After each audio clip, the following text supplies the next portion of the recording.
It's my pleasure to welcome all of you to the 41st Annual John Fox Jr. Literary Festival. It's a pleasure for Mountain Empire and the Foundation to host Kimberly Brubaker Bradley and Preston Mitchell today.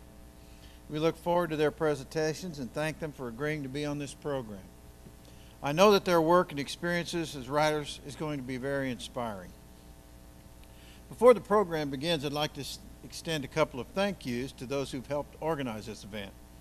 First, I'd like to thank the Mountain Empire Community College Foundation staff and the Cultural and Humanities Committee, chaired by Mrs. Virginia Metter, for planning today's program. Thank you, Virginia. Secondly, I would like to thank the Lonesome Pine Arts and Crafts Board, member Ron Flannery, as well as all other organization members for sponsoring today's short story contest, and also for the work of the Fox Ladies in preparing the wonderful luncheon that's going to follow this event. The Lonesome Pine Arts and Crafts has been an event sponsor since the inception of the festival. We are grateful to this organization for their continued annual support of the prizes awarded to the short story contest winners. Most of all, I would also like to thank and congratulate the individuals who submitted entries to our short story and poetry contests. All of them are winners. I would like to make you aware that we had 244 submissions to the writing contest this year.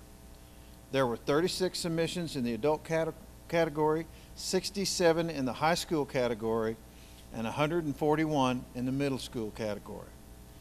I know that the Origins Project has encouraged many students to submit writing entries, and this encouragement is reflected in the high number of entries that we received in the middle and high school categories this year. Although they're not here today, I'd like to recognize and thank Adriana Trigiani, Nancy Bollmeyer Fisher, Grace Bradshaw, she's here, Linda Woodward, and local Origins Project Steering Committee for helping us get the word out to youth and teachers about the writing contest.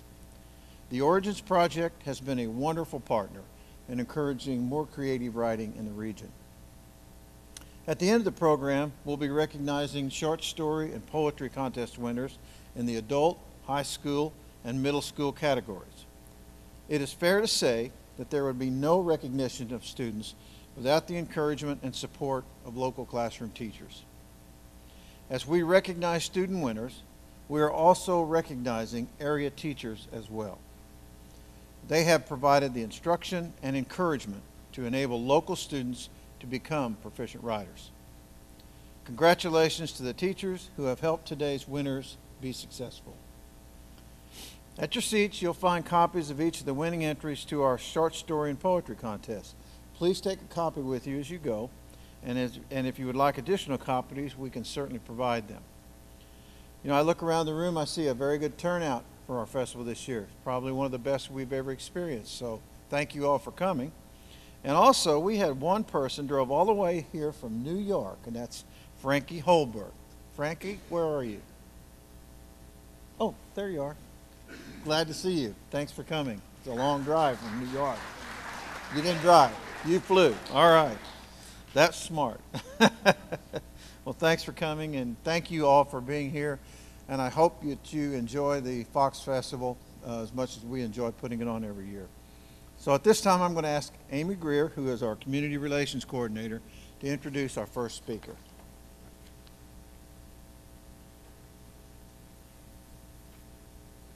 Good morning, everyone. It is my pleasure to introduce Kimberly Brubaker Bradley. She is the author of 16 published books, most recently, The War That Saved My Life, and she is a Newbery Honor winner, and she made it to the #1 on the New York Times bestseller list in 2016. That's an amazing accomplishment. I'm so glad to have her with us. Ms. Brubaker Bradley actually plans to release her next book in October of 2017, and she'll be talking to us a little bit about that today. She lives on a farm outside of Bristol, Tennessee, with her husband and 2 nearly grown children. She loves history, travel, horses, and fiber arts. So please join me in welcoming Kimberly Brubaker Bradley. Thank you.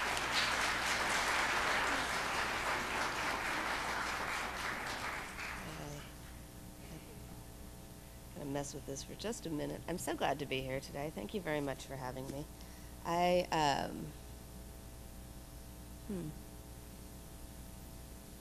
we go. Got it. Okay. And then, it's gonna is it automatically going? No. Okay. Sorry.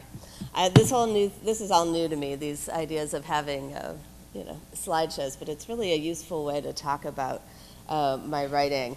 My most recent book, The War That Saved My Life, is, of the 16 books I've published, the one that is far and away the best and was recognized as such. And I think I'll go through the sort of the impetus for what made me write it and some of the ways I was thinking about it. But one thing that's important, I think, because I'm talking to a lot of people that are writers, is to realize how much work something like this takes. And really, for a long time, I was publishing a book a year. My first book came out in 1998. It was called Ruthie's Gift. And I was in a pretty comfortable pattern of about a book a year. They were well received. I got good reviews. And they did fine. Everybody was content with how they were selling and everything. But then I came up against sort of a roadblock. I wrote a book called Jefferson's Sons, and it is the last 20 years of Thomas Jefferson's life as seen through the eyes of his enslaved children with Sally Hemings. And I wrote it for 10-year-olds, for a fifth grade audience. And that was a bit of a challenge, historically speaking, and also as a technical writer challenge, and also, honestly, writing pretty far outside my cultural comfort zone. And I was really passionate about the book and really determined to get it right, and it took 4 years to do so. It was the hardest I'd ever worked on anything, and I was thrilled with the result, and it has also done well. But when I came back to write the next book, I had this idea in my head, and I send, when I'm at the point now where I have like 80 pages that I like, I'll send that to my editor, and usually they say, "Oh, wonderful, here's your advance for your next book," literally, which is a nice place to be in. But this time they said, "Wow, this isn't really your next book, is it?" Which is not what you want to hear. So it was my next book, and it was only because I had learned to work as hard as I did, trying to tell a harder story, that I could get the work done to tell this one. This took me 6 full drafts, and the beginning, getting Ada's voice right, took me much longer than that. Then the book that I have coming out in October, which I'll tell you a little bit about at the end, took even longer, to my astonishment and horror. I'm going to read you just a tiny bit. The War That Saved My Life is about 2 children, a brother and a sister, who grow up in a terrible situation of abuse and poverty in a London slum and are evacuated at the start of World War II along with all the other children in British cities. And they come to a small Kent village, and the woman that my protagonist, Ada, calls the iron-faced woman is the building officer. And they're not chosen. What they did with all these kids is they would just come off the train, go to a public space, and get picked out by the people that were supposed to be taking them in. And you could be required to take children in, and often were forced to. So it was not a real lovey situation, but in my book, these 2 are not chosen. "You're not to worry," the iron-faced woman said, which was perhaps the most ridiculous lie I'd ever heard. She thumped her clipboard. "I've got the perfect place for you." "Are they nice?" Jamie asked. "It's a single lady," the woman replied. "She's very nice." Jamie shook his head. "Ma'am says nice people won't have us." The corner of the iron-faced woman's mouth twitched. "She isn't that nice," she said. "Plus, I'm the building officer. It's for me. It's not for her to decide." That meant the lady could be forced to take us. Good. I shifted my weight off my bad foot and gasped. I could get used to the pain when I was standing still, but moving made everything so much worse. "Can you walk?" the iron-faced woman asked. "What did you do to your foot?" "A brewer's cart ran over it," I said, "but it's fine." Ada's lying. She's got a clubfoot. "Why don't you have crutches?" she asked. Since I didn't know what crutches were, I could only shrug. I started to walk across the room, but to my horror, my foot gave way. I fell onto the wooden floor. I bit my lip to keep from screaming. "Oh, for heaven's sake," the iron-faced woman said. She knelt down. I expected her to yell or haul me to my feet, but instead, this was even worse than falling in the first place, she put her arms around me and lifted me off the floor, carried me. "Hurry up," she said to Jamie. Outside, she deposited me into the back seat of an automobile, an actual automobile. Jamie climbed in beside me, wide-eyed. The woman slammed the passenger door, and then she got into the driver's seat and started the engine. "It'll only be a minute," she said, looking at us. "It really isn't far." Jamie touched the shiny wood beneath the window beside him. "It's okay," he said, grinning. "Take your time. We don't mind." Now, I told you that the book started with these evacuated children, but the idea started a little differently. I'm assuming most of you know that this is the Tower of London. This is a modern picture. If you look in the very far right, you can see across the Thames some modern buildings. This was taken in 2014 at the beginning of the 100th anniversary of World War I. Sorry. And all of these things that you see in the moat are poppies. They were made out of clay. They were about that big, and they're on sticks about 3 feet tall. And they put one in the moat for every British soldier that was killed in World War I. And they go all the way around the moat. There's over 1 million of them. And the reason this is important is because this is really what started the plan to evacuate the children, was that this was only 20 years in the past. And in the United States, we fought in World War I, but we came into the war late, and it wasn't nearly as devastating as it was in England. And so they were very worried. Between that and this picture is taken in 1937. So still 2 years before the war starts. This is Adolf Hitler in the middle, being saluted by the Reichstag, which is essentially the Senate of Germany. It's their governing body. So England could see this coming, and they knew what it was going to mean, and they were terrified.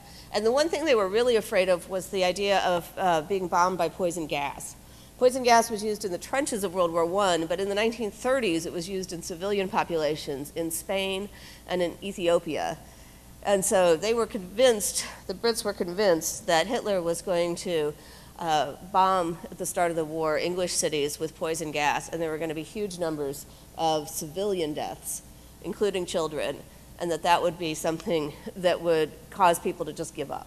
You know, that if they saw all of these non-combatants suffering. So well in advance of the start of the war, they came up with Operation Pied Piper, which was their plan to evacuate the school children. And they actually evacuated 3 million children under the age of 14 out of all the cities of England, all the large cities, into the countryside over the span of 2 days. And they did that actually before war was declared, about 2 days before war was declared. Here's a picture of some evacuee children. The little boxes they're carrying are gas masks, but this is not a real picture of the evacuation. Probably this photo was taken the day before in a practice run. The children were dropped off at their schools, unless they were very tiny, too young to go to school. They were dropped off at schools, and their teachers took them to the train station and then took them to wherever they were going. How can you tell this isn't a real picture? This is probably taken the day before in a practice run for the school. Any guesses? It's a real photograph, obviously, but it's not really the evacuation. Well, they're smiling, sure. And kids always say that. They're smiling. I think, well, you know, because I mean, remember that these kids are being told, we're taking you to safety while your parents stay right here and get bombed. I mean, nobody is thinking this is, they're trying really hard to make everybody believe this is a great idea. But how else do we know that this is not really evacuation day? Because this was run in all the London papers, probably all the British papers, on evacuation day as a, look how happy they are all to be going. They have no books, they have no luggage. All of these kids would have at least had, a couple of pairs of underwear, some socks, and they also don't have name tags.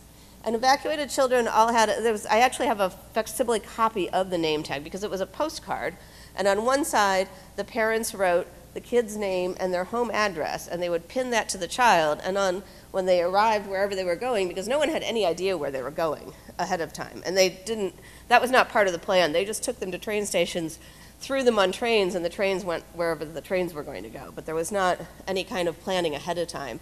So when the child got to where they were going, they would take that tag and write the address where they were now, put a stamp on it, put it in the mail, and that's how you knew where your children were.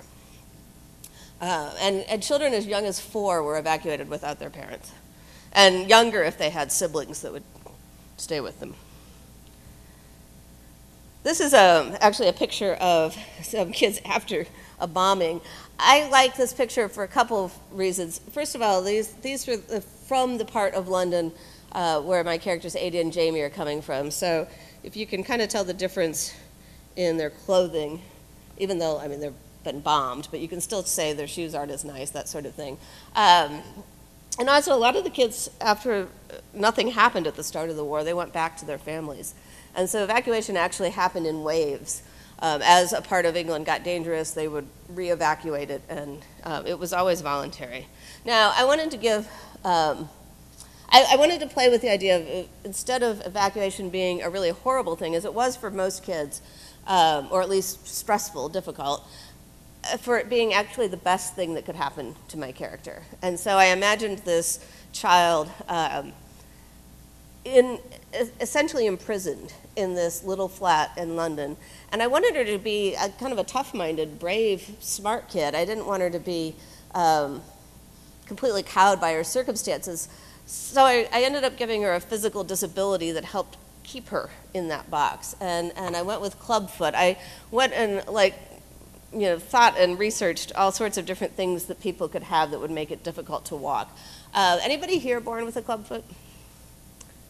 In a group this size, it'd be about a 50-50 chance. And schools, when some kid raises their hand, half the kids gasp. It's because it's very easy to fix. And it was even then.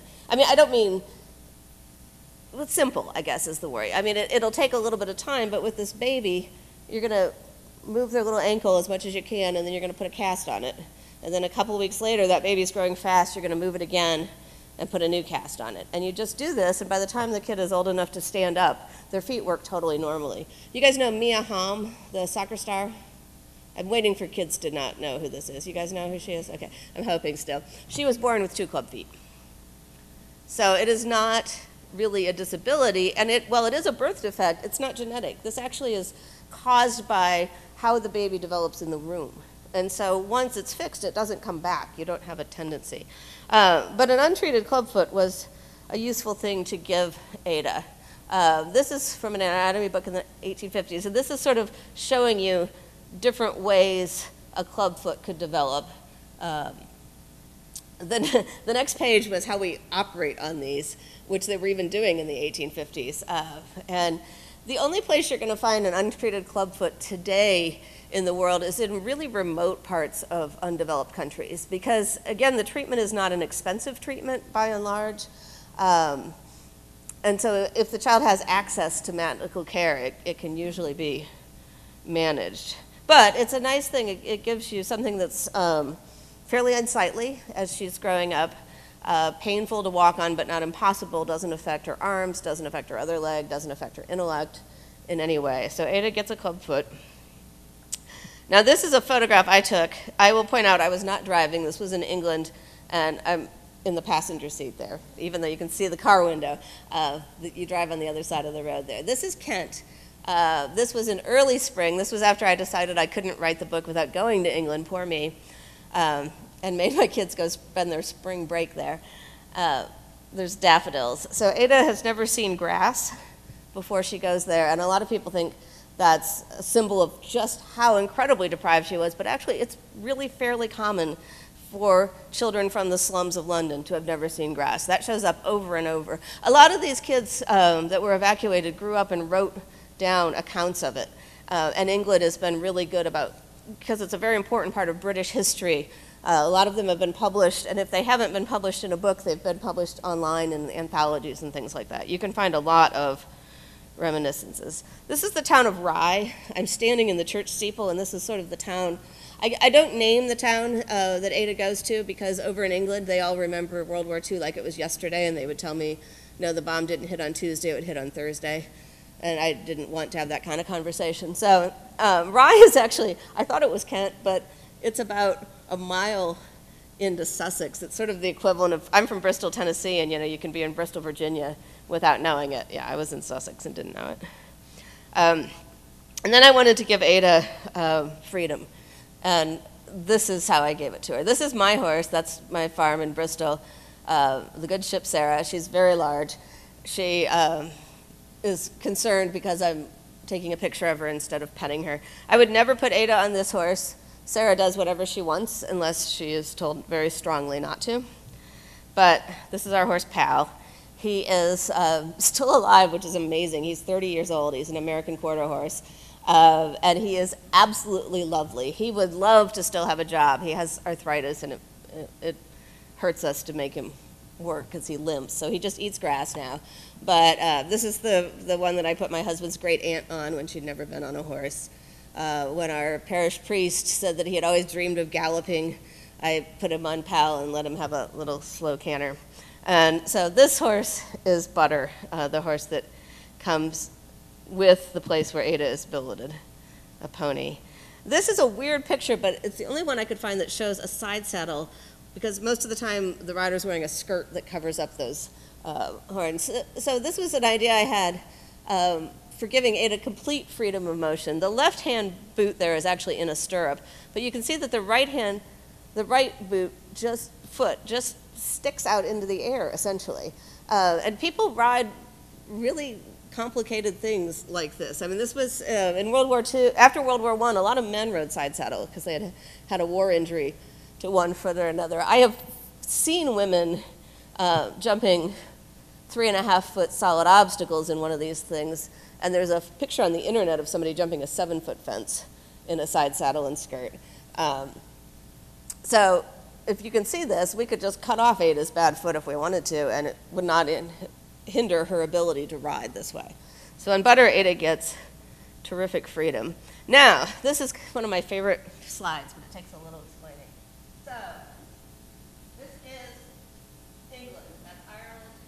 Scotland's at the top. This is France. France is occupied by Germany. London is right that's the Thames there, so it's kind of right there. And the kids were taken out of all of the cities and put into the countryside. And the countryside of Kent is this bottom part down here where it says 11 group. The big white circles are big airfields, but there were literally hundreds of little airfields. The planes that they used did not require man-made landings. They could land on essentially mown fields. And so anywhere they would just throw up these airfields all over the place. Germany is over here in France, and what they want to do is invade England. Hitler actually had plans called Operation Sea Lion to invade England physically with soldiers. And if he had done that, the war probably would have turned out quite differently. But he decided that he needed to first knock out the Royal Air Force, because otherwise, as he tried to land infantry, they were just going to get shot down by the people of the airplanes. And so his goal at the beginning is called, it grew to be called the Battle of Britain. And what he wants to do is knock out all of the planes in England so they don't have an air force. And England's air force was not very good at the time, and they were putting 18-year-olds with 6 weeks of flying experience up in the air at these people. So this was not necessarily something England was going to win. The tricky part is that Hitler's going to take off, engage them in battle with the fighter planes, not the bombers, because the bombers were too slow. They were too easy to knock down one at a time. And then get back before he runs out of gas. And they don't have very big gas tanks. So those blue lines are as far as they can get and still have any kind of air battle and make it back. And so I've sent my kids now. It's the only spot in England that's actually dangerous in the world.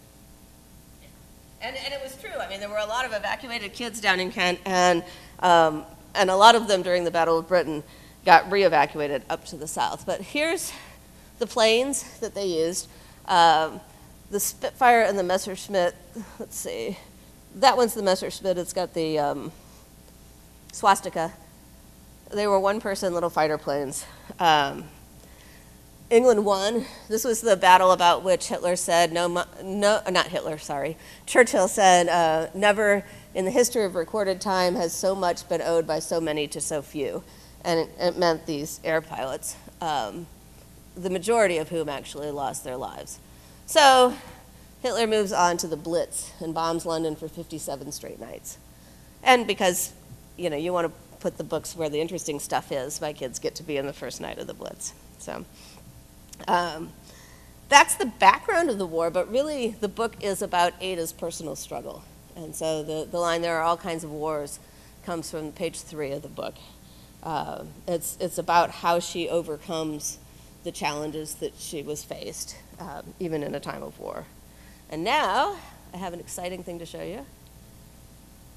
It's exciting because this is the very first time I'm showing anybody the cover. I got this on Monday from my publisher, the cover image. And it's actually, they're doing a cover reveal, which means that if you looked it up on Amazon right now, it would say "cover to be revealed." So it's pretty funny. And that'll be the next several years of Ada's story. So I would like to take some time and answer questions, and then I can keep talking if needed, but I'd love to hear, especially from other writers, what you'd like to know.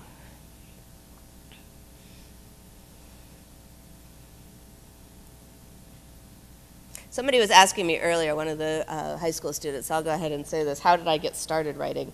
I was lucky. I went to college intending to be a doctor, actually.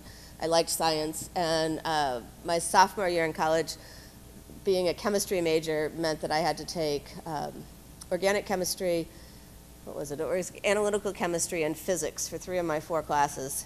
That was 4 labs a week. So I was looking for a class that was short, easy, and not science. And my roommate said, "Let's take this class on children's literature. It meets once a week on Thursdays, and the homework is reading kids' books."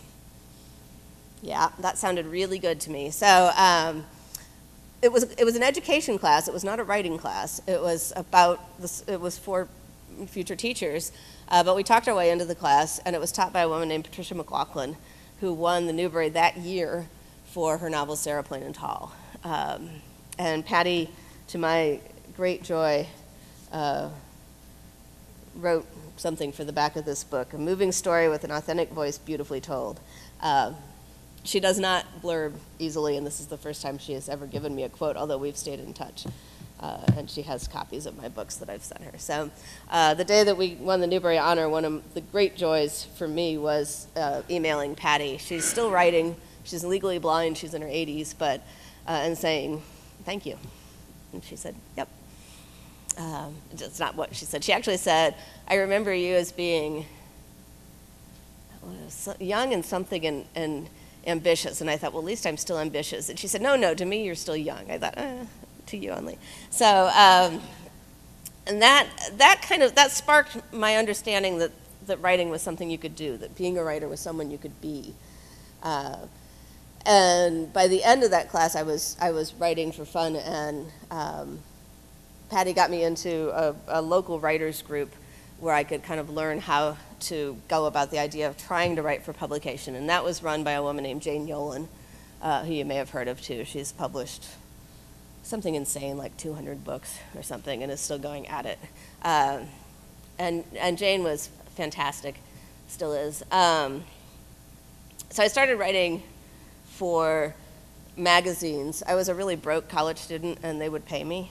And I don't mean like fancy magazines. I mean the Chronicle of the Horse, things that, that you would get that are pretty esoteric, but they would pay me, and that was good. And then started working on a novel, and 9 years later had it published. So I did go to medical school for 6 weeks. That was plenty. No regrets at all. And my husband and I moved down here right before we moved, after he was in medical school and stayed and practices in Bristol. We came down here for him to join a practice in Bristol, and we'll stay forever now. So, anything you'd like to know? Yes, sir?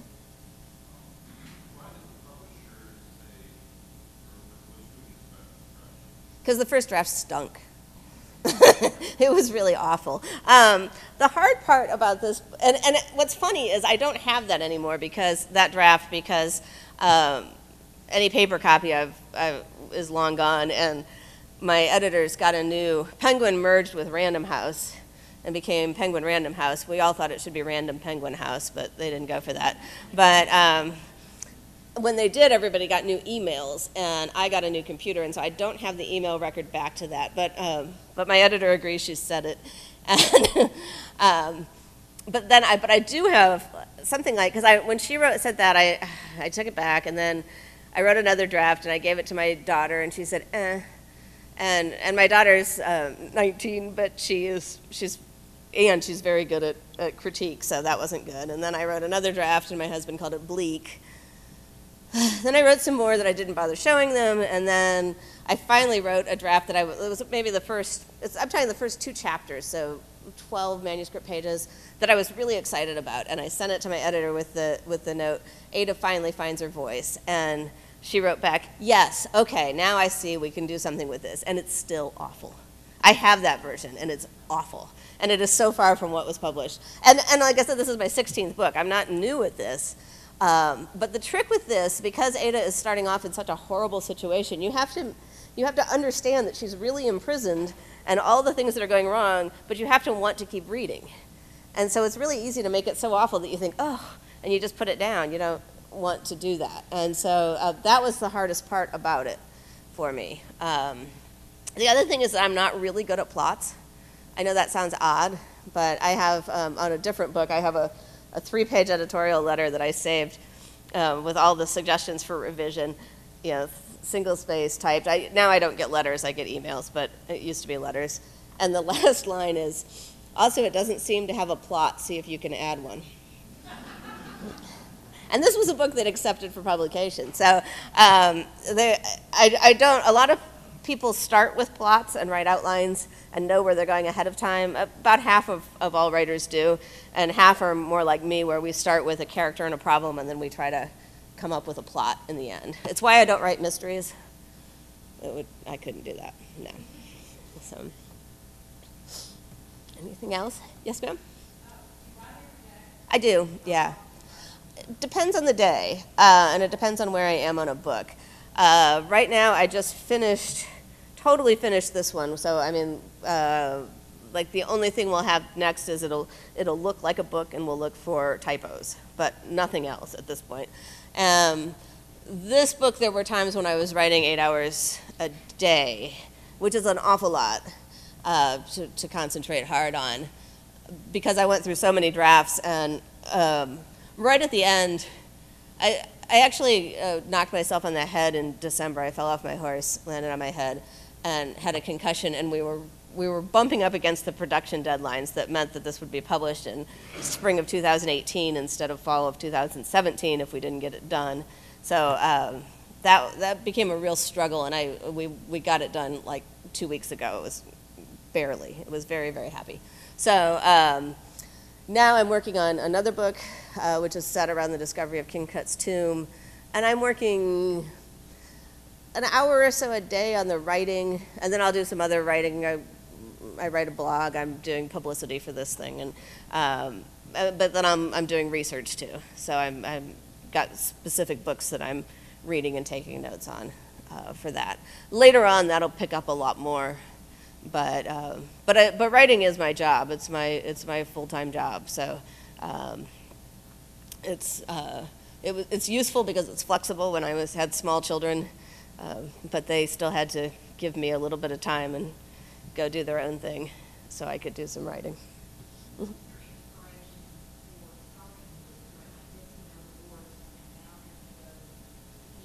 Okay, well, King Tut's tomb is because we actually went to Egypt 4 years ago. And in the middle of winter, we went, well, it was over Christmas break. My son's birthday is December 31st, and he had his 18th birthday on the Nile on a boat with people singing to him in Arabic. It was awesome. But that whole story, the King Tut story, is really interesting from a whole lot of different angles. And right from the start, I could see that I could have a book in it. But I was working on this. I was still at the time working on The War That Saved My Life, and then I was working on this. So it just took me a while to get to it. But that's mostly what I do, is I wait around for something to really interest me. The books that they've got for sale up there today, Pop is one of my science books for younger kids, and I was actually just asked to write those because I have a background in science. But I've got Jefferson's Sons I told you about. I went to Monticello and learned that Thomas Jefferson didn't free Sally Hemings when he died. He freed other slaves, but he didn't free her, and that really pissed me off. I thought, that's horrible. And so I started really looking into it, and it turns out that that is a very complicated thing, and it really wasn't horrible. It's still, he still owned her. That part's horrible, but the not freeing her part is not what makes it horrible. Because, well, for a lot of reasons, but that's where that book came from. And then we've got For Freedom up there, and For Freedom was actually, it's based on a true story very much, very directly. There was a woman named Suzanne David Hall who lived in Kingsport, and she's been unfortunately dead for about 5 years now, but her daughter worked in my husband's office, and she was a spy for the French resistance when she was 16 and occupied France. And she was captured by the Nazis and survived, which was almost impossible. So her story was fascinating. And her family wanted it told because she didn't like to talk about it. And so we got her to talk about it enough to me that we wrote it down. She married an American GI and came over here after the war. So that's, it's just, right now, because I'm working on the Egypt book, I'm sort of thinking about what I'll write next, but I don't know what yet. It seems to take me longer than it used to, so probably don't need to worry too much. Yes.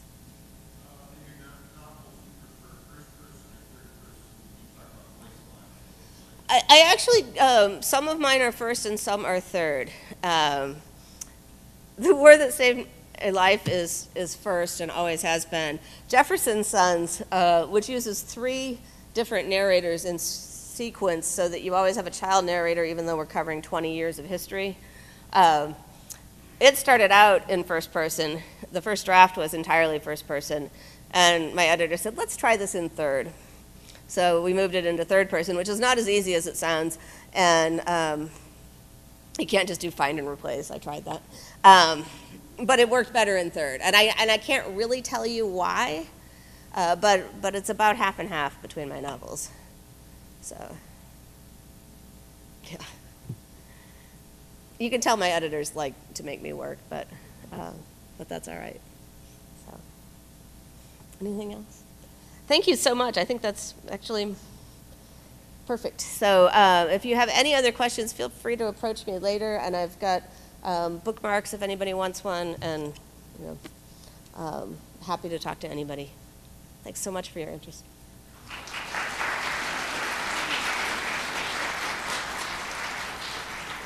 Thank you, Kim.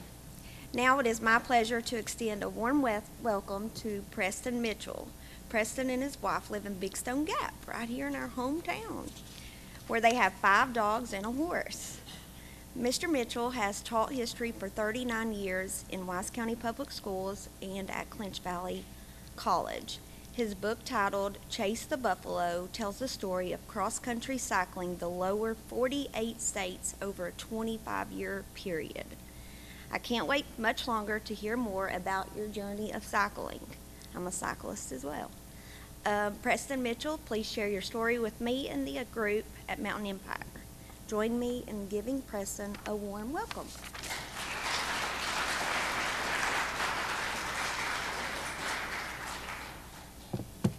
See, we'll figure out how to do this.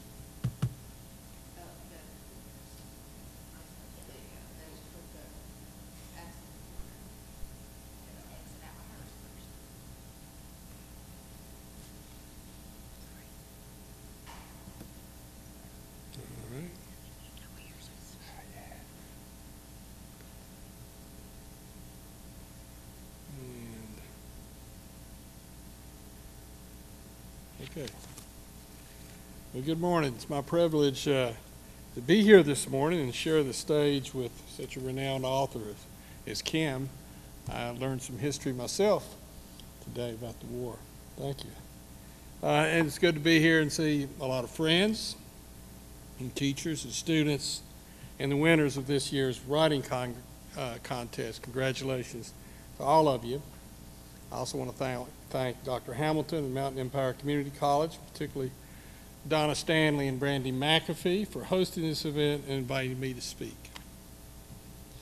I thought what I would do is to share with you my thoughts on writing a little bit and the process of writing this book, Chase the Buffalo. It's a self-published book through Over Mountain Press in Johnson City, Tennessee. Being a history teacher, and I read a lot of good writing and a lot of bad writing, but it was really only later in life, actually, after coaching. I coached basketball for 25 years on the high school and college level that I began to write short stories mainly. And one thing I do know, the comparison between coaching basketball and writing, is that I can tell somebody how to shoot a jump shot, go through all the mechanics of it and all. But unless they go out and shoot a few hundred shots a day, they're not going to be a good jump shooter. And so I think somebody go out and tell somebody how to write, the mechanics of it and whatnot. But unless you write and continue to write and write a lot, then you're going to get better. So if you enjoy writing, enjoy shooting, then you're going to be a good shooter or a good writer. Chase the Buffalo is a collection of bicycle stories I've written over the last 20 years or so. And they come from cycling the continental United States over a 25-year period. And that's the route that I did. It goes through all 48 states except for down here, from Mount Pleasant, Texas to DeKalb. It's about 31 miles. Haven't done that yet. But most of these trips I rode with Jerry Wolf. Jerry's myself a teacher, and he coached girls basketball at Pound High School. And during the course of 25 years, there were 23 of these trips. It encompassed, I think, about 125 days altogether. And Jerry and I shared the journey on 17 of these trips, and the others I did by myself. I didn't really start out expecting to ride all 48 states. That came later. I just really enjoyed the adventure of going out and getting whatever you needed on your bike, your tent, your sleeping bag, a little bit of food, some clothes, and just take off and not really know what's going to happen. But I did have the good foresight, though, of keeping a journal. I've got 3 journals that I used, and so when it came time to write the stories over these years, it wasn't hard to really recreate life on the road. And what I do in the book is that I have breaks in the book where I actually have the words from my journal. And you can kind of tell that if you've got a book and you see it, the breaks that are actually come from the journal. And what I'd like to do is to read some of these stories from the trip. Being a history teacher, a lot of it, and I'd save that for the last, was actually telling some historical stories from being on the ground, seeing what's going on. And I'm also, right now, my current project I'm working on is a biography about my grandfather, Preston Epps, who was a professor at the University of North Carolina in the classics. The perspectives that I've written, and it's called Preston Epps, a Carolina Classic. And so this reading that I'm going to read today is from Kentucky. It's from the very first trip, actually the second day of my journeys. I took off from my house in Flat Gap. If you don't know where Flat Gap is, you're missing a treat. But it's in the northern part of the county. So I took off from Flat Gap. And so this is a reading from that. This is from the journal. Today is the second day of the famous bicycle trip that I've thought of doing for the past year and a half. How it goes and where I end up is beyond me. It's been a bad beginning, delayed because of my grandfather's death, and yesterday, after about 18 miles, my drivetrain tore up. I'm averaging about 8 miles per hour, definitely taking it slow, but the terrain has a lot to do with that also.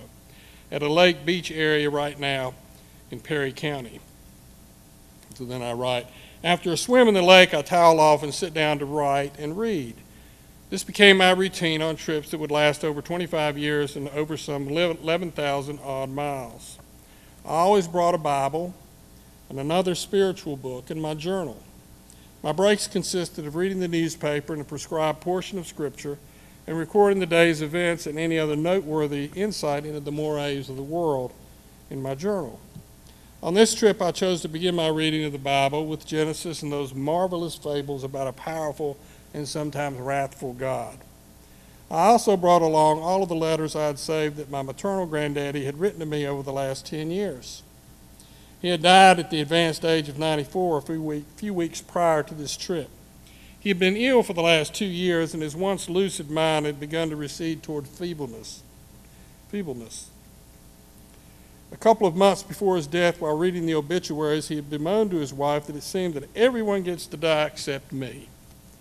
To which his wife Miriam replied that God had a time for everyone to die. My granddaddy moaned, but it took Methuselah 969 years. My granddaddy and my father were perhaps the greatest influences on my life. I was so lucky to have a warm, loving grandfather growing up, but as I grew into manhood, I realized what a profound influence he had on my worldview.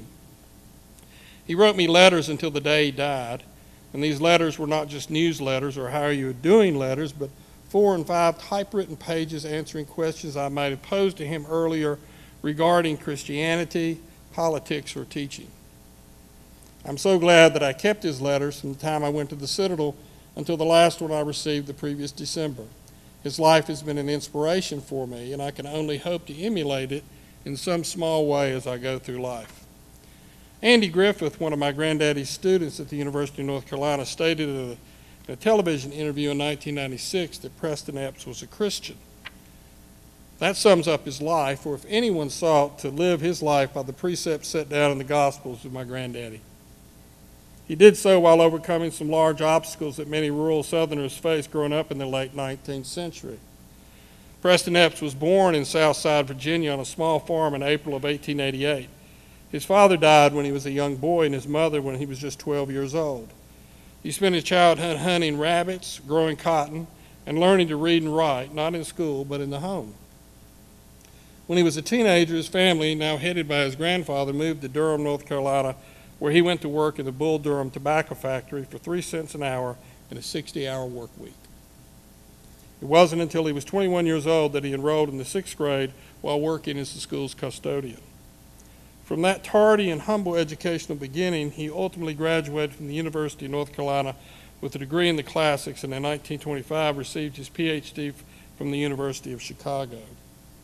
He taught high school in Atlanta, Georgia, where among his students was later Secretary of State Dean Rusk, and on the collegiate level at Furman and the University of North Carolina, before retiring in 1960 at the age of 72.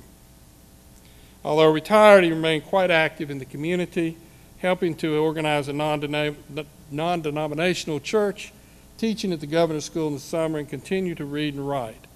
Someone saw him downtown after his retirement and asked him what he was going to do. Now he was retiring. He replied, "I'm going to work on Preston Epps. He needs it." And I think that's how he saw his life, always seeking ways to learn and to improve. He and his wife, Stella Wadsworth, had 3 daughters. The youngest, Marjorie, was my mother. Stella died of a stroke in 1934, and 2 years later, Granddaddy married Miriam Reitmeyer, the young, 20 years his junior, Dean of Women at Furman. She was his devoted companion for 46 years and a doting grandmother to her 7 grandchildren. Rereading his letters and papers that he had sent me over the past 10 years is not only a learning experience, but it brings back such loving memories of a man I revere. My outlook on life has very much been influenced by his liberal mind. Although not particularly political, his view that life and learning should constantly seek new answers has had a deep impact on my life. He was steeped in the life of the ancient Greeks, whose credo was to know thyself, and he spent his life attempting to do just that. I'm privy to, I got literally, well, I don't say literally, I've got a couple trunk full of his papers. He was a voracious writer. His papers, he wrote 5 books, sermons that he wrote. I've got his lectures. I've got all of this that I'm trying to somehow put it together. But you can see just from that little bit of blurb what an outstanding man he was. I think the best way to see the country is to walk. If you've had the opportunity to walk, I walked from here down to Mendota a few months ago, and you really see everything when you're walking on the road. and going by places. But maybe the second best way is to bicycle. And I think part of the appeal of the book for people that are wanting to read it or have read it is that you kind of feel like you're part of that ride, because it is sort of a day-to-day experience. And so I thought I'd read a couple of snippets from this ride. This is from a trip that Jerry and I took in California, which was really the longest ride we made from Rialto to Oklahoma City, and that was about 1,710 miles. We had encountered some dirt roads on some previous trips, and we ended up getting a hybrid bicycle rather than the road bike for this trip. But we still got in some real sandy roads, and we couldn't go anywhere out in the desert, so we had to go on the interstate. So that kind of I'm going to read that part.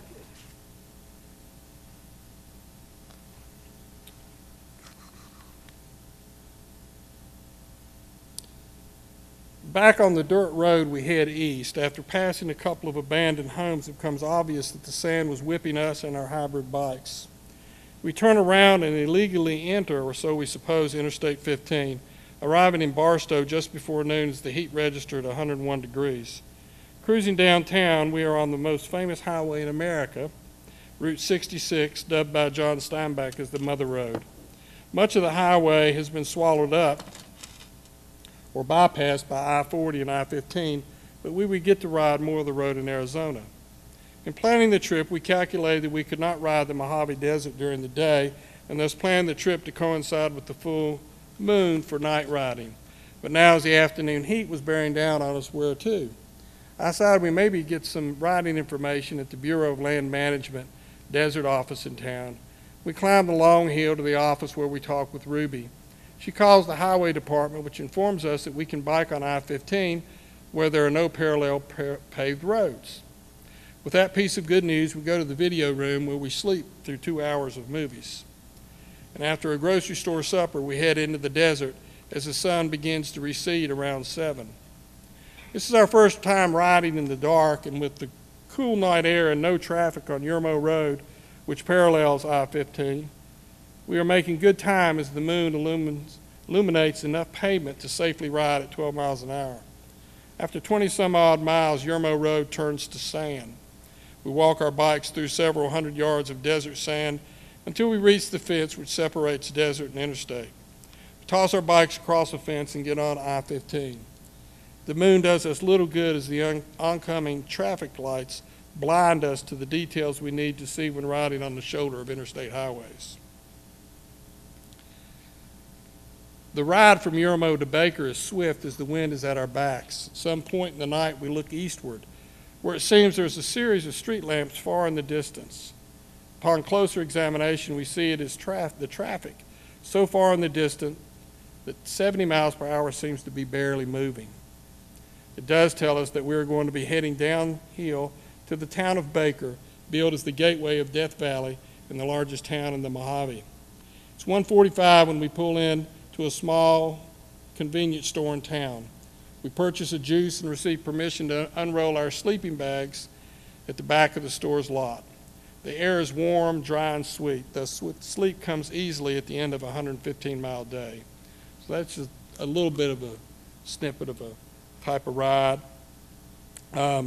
Sometimes the weather can get in the way of a good ride. This is from our last trip in 2006 that Jerry and I took together, and it's from Mount Pleasant to Oklahoma City, and it was a bad day to ride. The second day it rains and rains and rains. We've never tried to ride in this amount of rain. After breakfast, it begins to drizzle and picks up so that we get off of the road at a campground and sleep intermittently for 2 hours while hoping the rain lifts. It's good sleeping under the picnic shelter, listening to the rain pound the tin roof above. After 2 hours, the rain is still steady, so we mount our bikes and trudge through the rain. We're on back roads as we wind and weave our way through Caddo National Grasslands toward the Oklahoma border.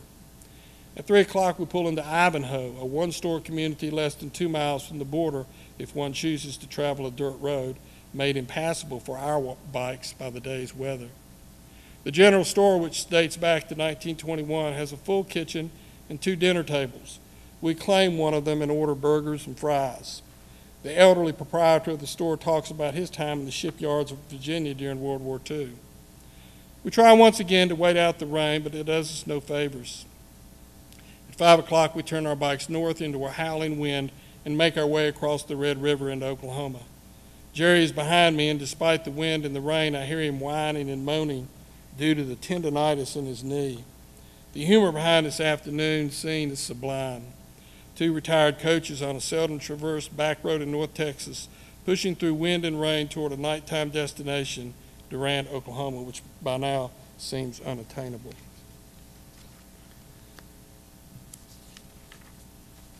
As you can tell, or you can imagine, I guess, we slept in a lot of interesting places. We stayed in a jail in Georgiana, Alabama. We stayed with a man who was in D.C., who was at Congress to testify, and he was from Kansas, and he shared a Marriott hotel room with us in D.C. We slept at an incompleted Burger King in Colorado, and we stayed on a church bus in Missouri in 1997, which drew the attention of local authorities. I thought I'd read that. In the middle of town is the Liberty Baptist Church and their cemetery. I suggest we camp in a grove of pine trees between the church and cemetery. Jerry thought better of pitching a tent, saying we should sleep on the church bus, parked in the driveway of the church. The fatigue of 91 miles and the approaching darkness caused me to give an affirmative nod, so we laid our bikes under the bus, grabbed our packs and sleeping bags, and settled into a seat for the night.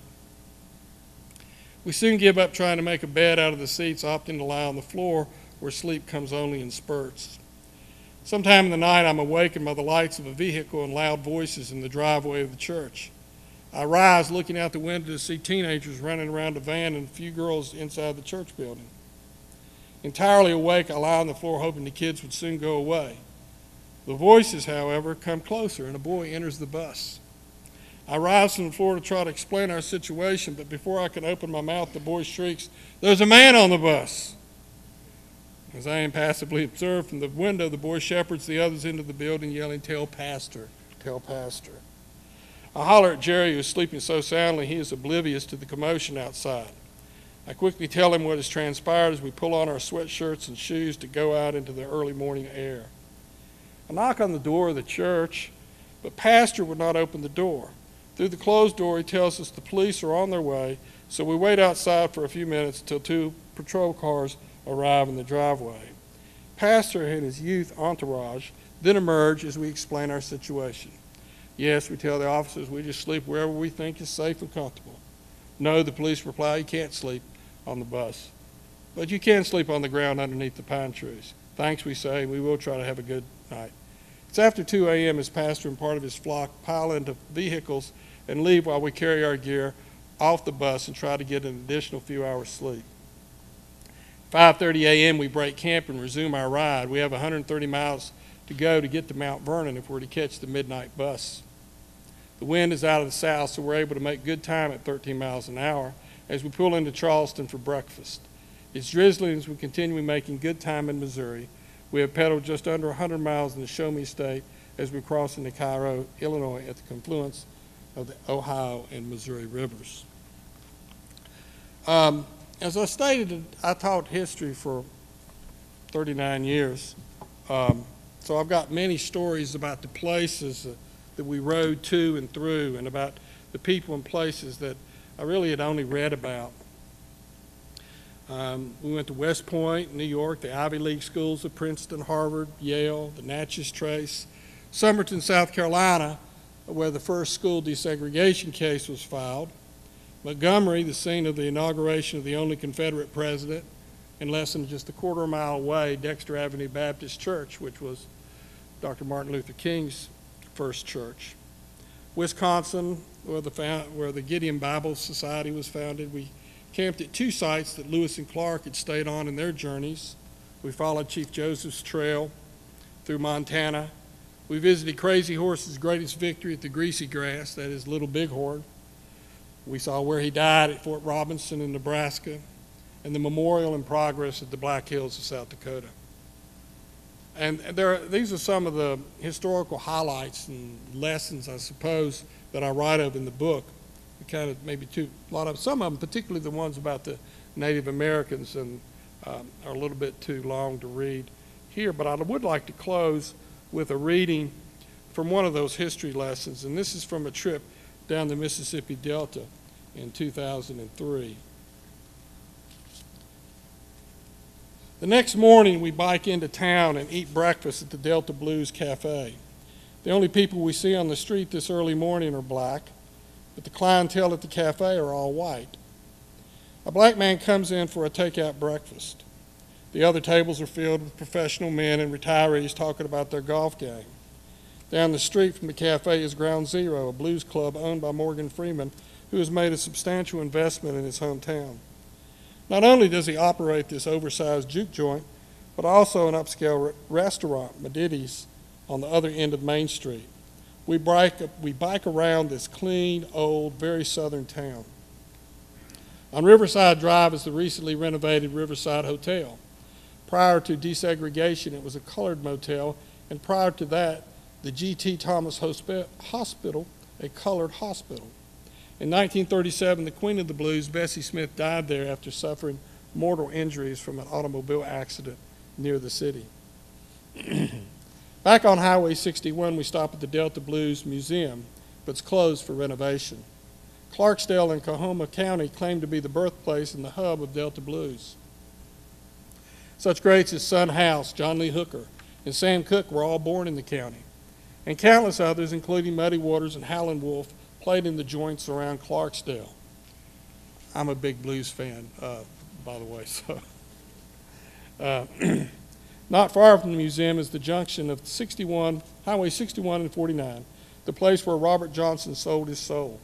As the bluesman later penned, I went down to the crossroad, fell down on my knees, asked the Lord above, have mercy now, save poor Bob, if you please.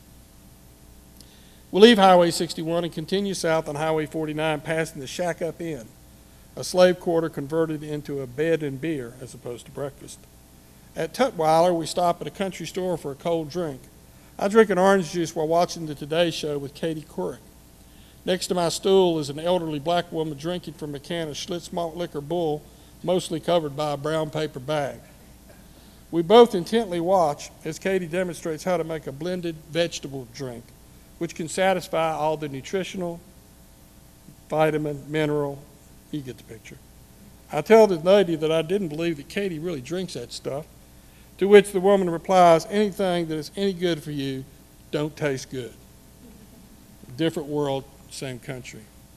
We crossed the Tallahatchie River in the county by that name. The wind has subsided today, but the temperature is quickly rising. I'll write from the journal. Weathered out a storm with a lot of wind. Jerry had 2 ponchos. I had some garbage bags. We rode. After the sun came out, we rode on to Mentor City for a sandwich where we conversed with the locals, asking about directions to money. There is not an easy way to get to money, but it's a place I've wanted to visit for years. I believe what happened there in 1955 was as significant in the civil rights movement as Briggs versus Elliott, which was the Somerton, South Carolina case that I'd written about before, or the Montgomery bus boycott. Emmett Till was lynched in Money, Mississippi. Emmett was a 14-year-old boy from Chicago, Illinois, who had traveled to Mississippi to visit his cousins. Illinois and Mississippi might both be part of the same country, but Mississippi was definitely a different world. Emmett was a lively, gregarious teenager who bragged to his incredulous cousins that he had a white girlfriend back home. To prove that he could, in fact, flirt with white women, he went into Bryant's meat market and grocery store in Money and whistled at 21-year-old Carolyn Bryant, the wife of the proprietor who was out of town that day. The boys ran from the store, frightened as to what might happen. 2 nights later, Roy Bryant and his half-brother J.W. Milam came to the house of Mose Wright, Emmett's great uncle. And Till was roused from bed and went for a ride with the 2 men. Again, I write from my journal. Money is off of Highway 49 on a meandering little back road called Sunnyside Road. which follows the Tallahatchie River. It still haunts me to write of it and to think of young Emmett Till. There are some big spreads in the Money area, and we stopped and asked for some water at a garage behind one of those big brick homes. When we get to Money, there is a trailer serving as a post office, along with a modern fire department, a broken-down gym, and the remnants of what used to be Bryant's grocery store. Till never returned. His body was found a few days later, the face disfigured beyond recognition. When the body was returned to Chicago, his mother had the casket open for the world to see what they did to my boy. 50,000 mourners filed past the open casket and witnessed the effects of the brutal beating the young boy had endured prior to his execution. 2 weeks after the murder, the two men were indicted and a trial was held in nearby Sumner, fully attended and reported on by the national press. The highlight of the trial was when Till's uncle, Mose Wright, was brought forward as a witness for the prosecution. And when asked to identify if any of the men in the courtroom were the ones who had come in the night looking for Till, Wright stood up and pointed his finger at Milam and then Bryant and uttered the immortal words, "Darhe." For the first time in the South, a black man identified a white man in a capital crime. Will Campbell, noted Southern writer, preacher, and gadfly, says that there should be a national Darhe holiday on September the 20th. For that is when the civil rights movement began. Not with lawyers or preachers, but with an elderly farmer pointing his finger and accusing a fellow citizen, a fellow human being, of murder. Despite Wright's testimony, the jury was out for only an hour before returning with a not guilty verdict. Having been advised that they were protected from double jeopardy, the two men sold their story to Look magazine for $4,000. In the story, they told how they only meant to, quote, scare the nigger, unquote. But Till said, "You bastards, I'm not afraid of you. I'm as good as you are. I've had white women." Milam said, well, what else could we do? Chicago boy, I'm tired of them sending your kind down here to stir up trouble. GD, I'm going to make an example of you just so everybody can know how me and my folks stand. The Riverview Baptist Church in Money is a nice brick structure with a basketball court and a soda pop vending machine outdoors. We rest underneath a shade tree sucking on some Coca-Cola. I'm trying to drink in more than just a soda pop as I watch the occasional car go by. After sinking a pair of jump shots and a layup, we settle up and speed down Money Highway toward Greenwood. All the while, I peer at the houses, the pine woods, wondering where Mose Wright's house had been.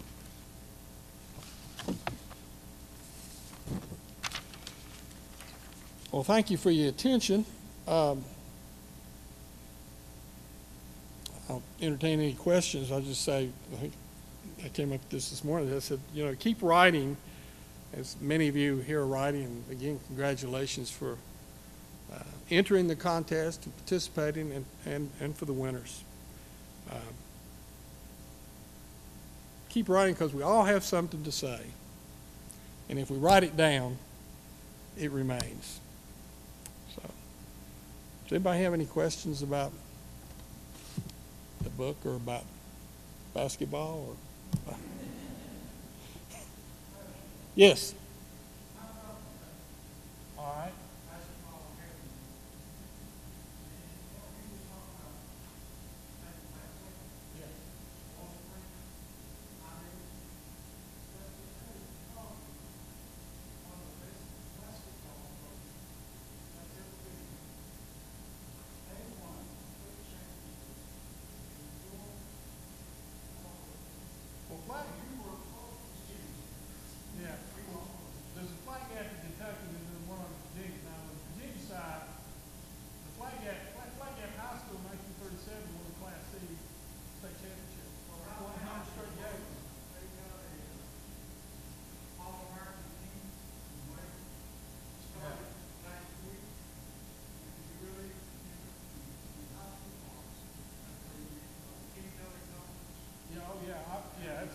I was just over there. I got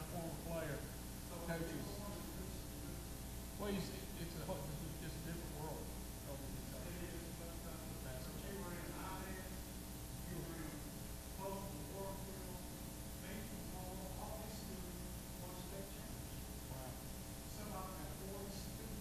Yeah.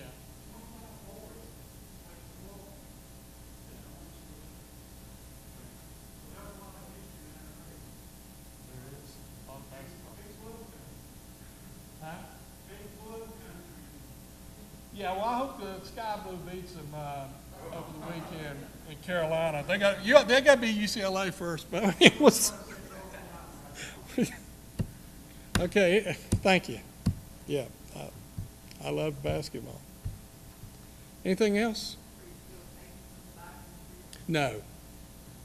No. I haven't ridden in 2 years. No, I haven't ridden in anything in 2 years. Writing did you say writing? Writing, I'm working on my granddaddy's stuff right now. Yes.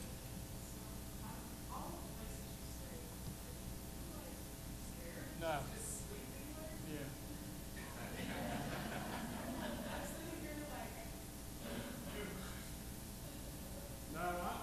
Well, people ask about that because I had one wreck, and that was in West Virginia, and I was on the road, and I was going around a curve, and hit some gravel, slipped, and landed, and busted up a little bit. But, yeah, if I had any, I don't think you should ride with fear, because you're going to be on really busy traffic. There's going to be a lot of, you just can't avoid it because you're across the ocean.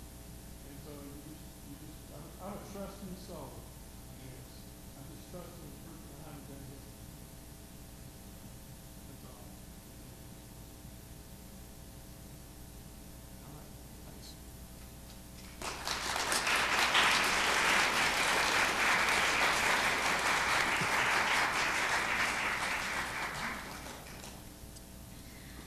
I realized after Preston came up that I left off intermission in between the two. So let's take an intermission now before we do the contestant or contest. I'd like to invite Ron Flannery with Lonesome Pine Arts and Crafts to come forward and present the short story contest winners.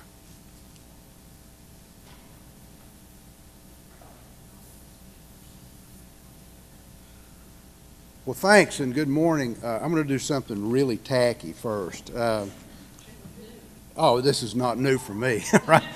I have a niece who is in Houston this morning, and she's a writer, and so I just want to confirm that I'm speaking at a writer's thing here, so I'm going to do a selfie with you guys in the background. Okay. Everybody wave. That's good. You'll be on Facebook or something. See, it just kind of confirms that I am what I am.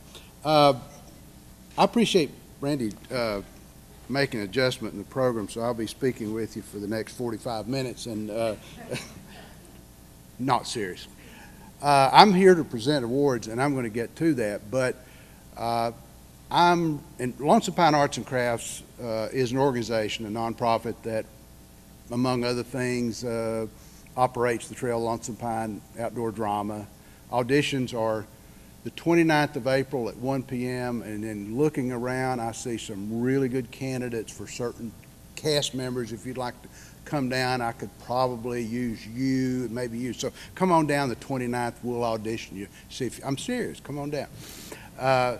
Lonesome Pine Arts and Crafts also owns and operates the John Fox Jr. House and Museum where he lived. And we have the Tolliver House, which is adjacent to the drama, and we also have a school and heritage center. So it's a very active organization of volunteers. I know Paxton's a fellow board member. Any other Lonesome Pine Arts and Crafts folks here? Okay, but Paxton Allgaier.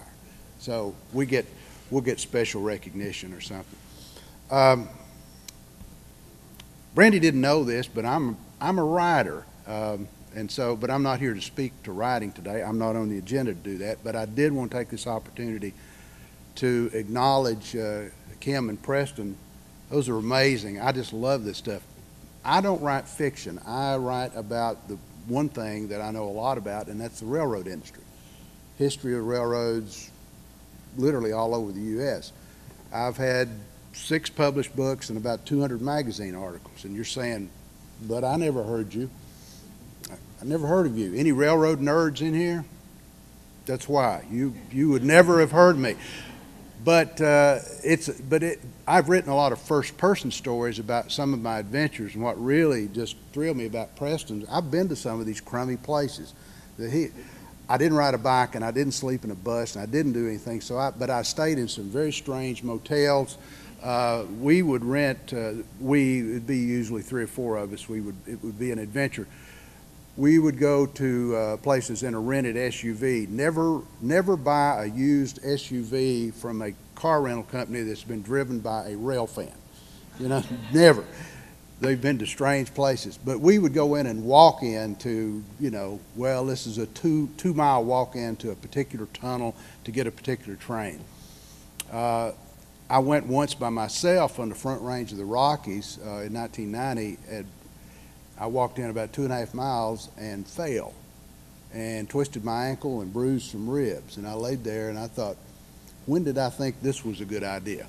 But I found out that my tripod was a great crutch, and so I managed to get out and I healed enough to go on home in the next few days. But it's not about me, it's about writing. Let me say this about writing. I have a magazine article I'm to finish and submit by Monday. This is a reminder. And some of you guys, I have to write to fit space. This is it's 1,800 words. It's about a company that builds locomotives from scratch in Knoxville, Tennessee. So I've been down there, I've done the photography, I've interviewed the owner, and I've got some good stuff to put together. I just haven't written it yet. But I've got the lead and the construct in my head, so I'll get it done. But in doing that, the point I want to make is I talked to the editor at Trains Magazine, in this case, a lot. He's a longtime friend of mine, and I talked to him last week about this, and I said, Jim, I'll be glad to go down and cover this story, but I said, look, man, I'm 69 years old. I mean, I can't take on all these tough assignments.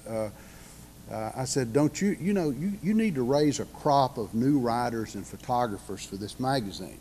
And he said this, he said, Ron, with digital photography, he said, you can shake the trees and great photographers just fall out of the sky. He said, plenty of them. But he said, we can't get younger people that can put a good sentence together, a paragraph, let alone a story. So he said, we kind of rely on guys from your generation and close to that from earlier to provide us good stuff that we don't have to edit for hours and hours. But he said, we get stories that aren't printable that we have to pretty much re-edit and build from scratch here from contributors. But he said it's just that that writing is not seen in many cases as being important anymore. That's why this is a handy little device, and I use it all the time. And I told Paxton if I were up here, because I had it out for a while, I just realized when Kim started speaking, I'd gotten a couple of messages, and I looked at it, and I thought, if my wife were here, she would grab this from my hand and tell me how rude I am. But this is a handy little device, but I'm probably one of those guys that still, I write in complete sentences, spell things correctly, I punctuate. I can't break away from that. So I celebrate good writing. Thank you very much. Thank you very much. But just know that, in the age of social media, a lot of the ability and the technical ability to express yourself in writing is getting lost. And that's why this is on my to-do list, is to read this thing today from cover to cover. Because, I love this, and I love having an opportunity to come up here and hand out some awards. This is your notes. Where are my notes?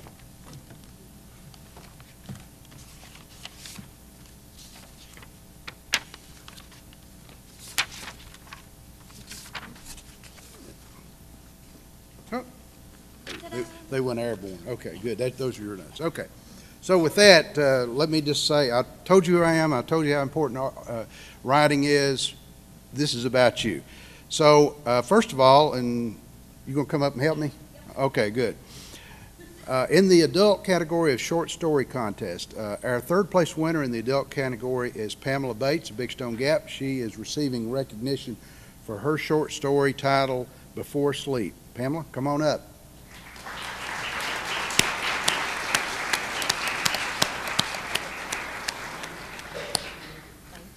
I'm not going to tell you to hold your applause to the end because every one of these people deserve recognition. So congratulations.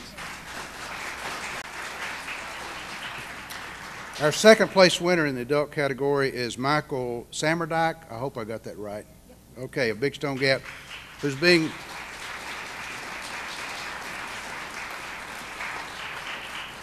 he's being recognized for his short story titled The Red Lady. Red Lady. Congratulations, Mike. Thank you. Okay.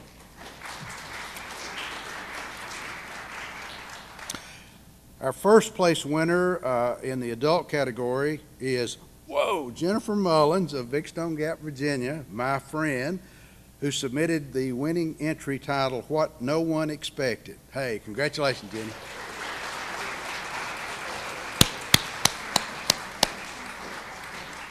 Come here, you get a hug. She's a graduate of Appalachia High School, as am I. So that's great. This made my day. In the high school, you also win you get an Egg McMuffin at McDonald's. It's in there soon. In the high school category of the short story contest, our third place winner in the high school category is Dalton Parks, who attends the Learning Center of Castlewood, Virginia. His winning story is titled Letting Go. Dalton, you here?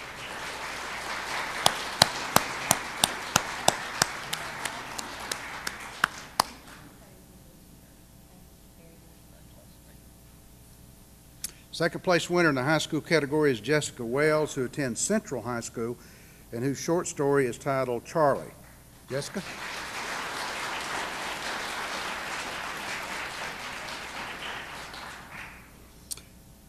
And our first place winner in the high school category is Clara Taylor, who attends Central High School.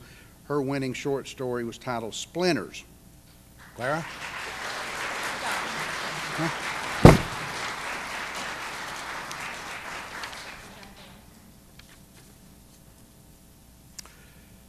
Now we're getting into the poetry.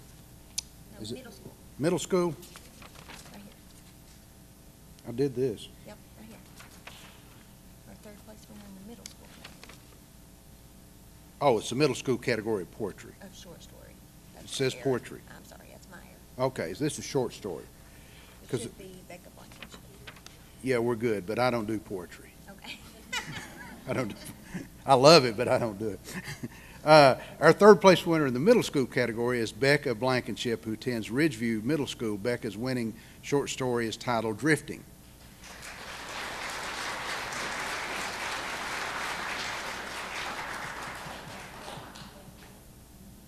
It's a good title, Becca. Kind of like my remarks. Yes, Drifting. Our second place winner in the middle school category is Reese Mullins, who attends L.F. Addington Middle School.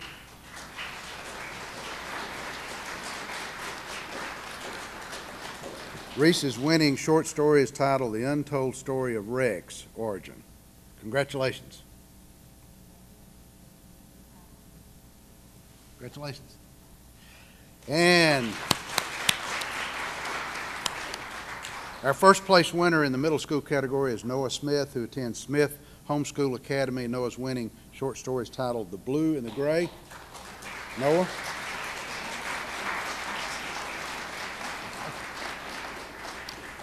I just want to say congratulations, and I'll tell a story.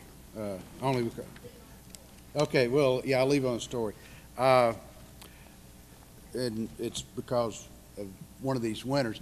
There was a guy who survived the Johnstown flood, and it was an amazing experience. It was a horrific incident. And for years after that, he wanted to be a public speaker, and so he did quite a deal going around the country speaking about his experiences of surviving the Johnstown flood. And he would draw great audiences, and they would just be captivated by his story. And so eventually, as with all of us, he passed away, and he went to the pearly gates, and he was going through the orientation process, and St. Peter said, "What do you like to do?" He said, "Well, I always did this thing on the Johnstown flood. I love to do this." And he said, "Well, you're going to be here for eternity." He said, "You can do that here if you want to." He said, "Oh, it'd be great. It'd be great." He said, "Who would I speak to?" He said, "Well, everybody that's here." And he said, "That's a lot of souls."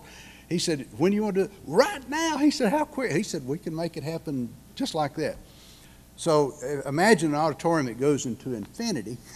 And so St. Peter's going to introduce him, and he's going to come up and start his story. So St. Peter does introduce him, and he steps down, and as the guy comes up, St. Peter whispers in his ear, he said, "I need to remind you that Noah's in the audience." So be careful who your audience is. So Noah, you're in the audience. Okay, thank you, folks. Thank you so much.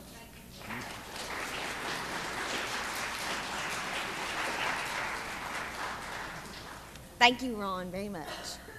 At this time, I would like to ask Dr. Harriet Arrington, Dean of Arts and Sciences here at Mount Empire Community College, to please announce the winners of the poetry contest. Good morning.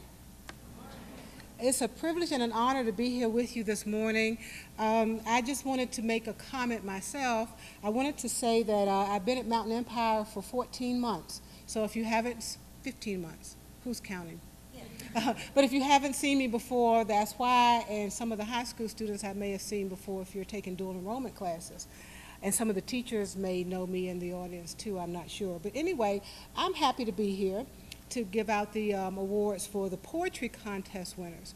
The other thing I wanted to mention also is I feel a kindred spirit to this group also, like Mr. Flannery and our two authors who are with us, because I also play at writing. I play at writing. They really write. I'm a storyteller, and I also am an author. So I have folk tales that I have written and published, and I'm really excited about those contributions I hope I make to literacy in our country. But anyway, what I'm most excited about today is being able to share with you our honorees who are the poetry contest winners. And I would like to start with our adult category in the poetry contest. And our third place winner in the adult category is Darina Lockhart Hood of Big Stone.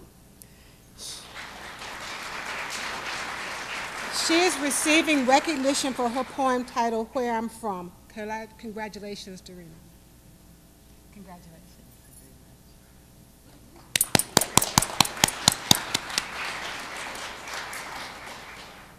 Our second place winner in the adult category is Greg Garland of Pound, Virginia. Is Greg here?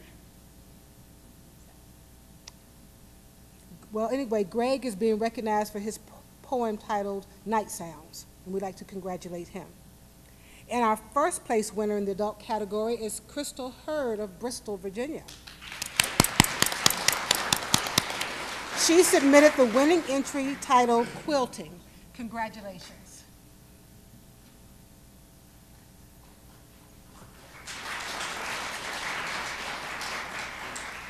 For the high school category in the poetry contest, our third place winner is Mackenzie Jade Harris, who attends A. Linwood Holton Governor School. Her winning poem is titled Pawpaw. Congratulations, Mackenzie. Our second place winner in the high school category is Gillian Shepard, who also attends A. Linwood Holton Governor School.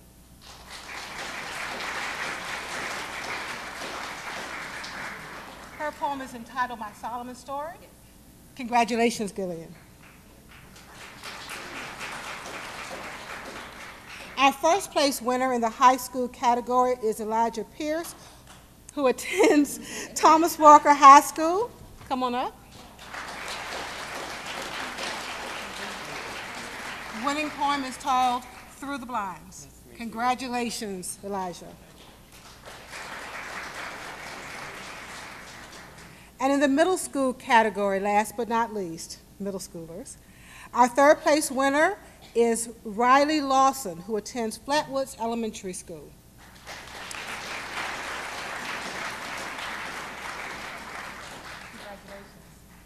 Riley's poem is entitled Lost and Found. Congratulations, Riley. Our second place winner in the middle school category is Austin Beth Gardner, who attends the Learning Center in Castlewood, Virginia.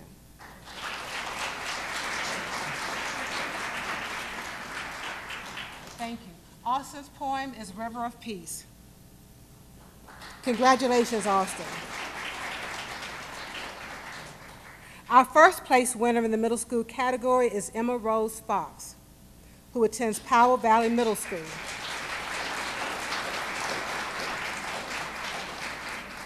Her winning poem is entitled You Can't Spell Villain Without the I. Congratulations, Emma.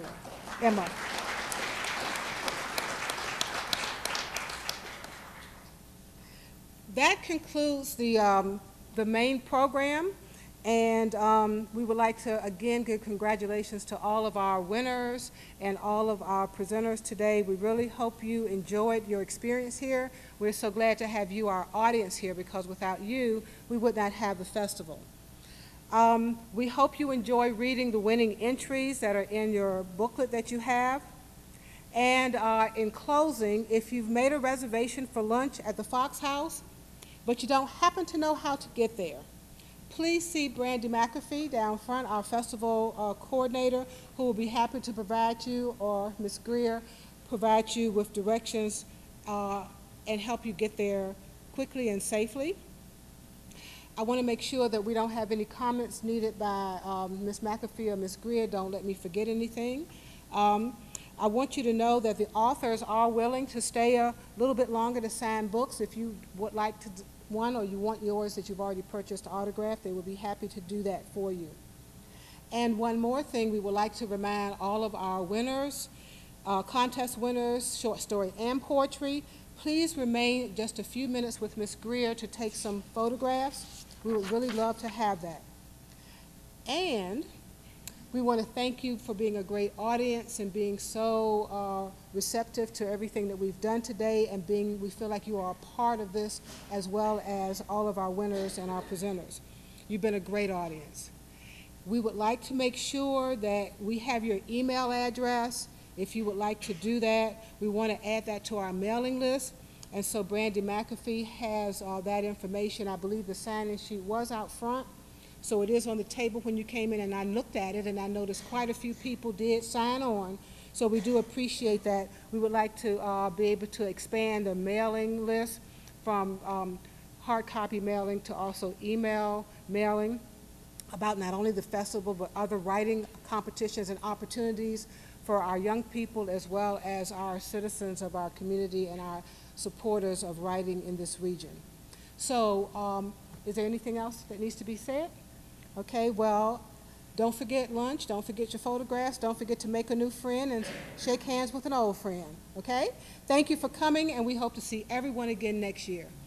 Godspeed in your travels.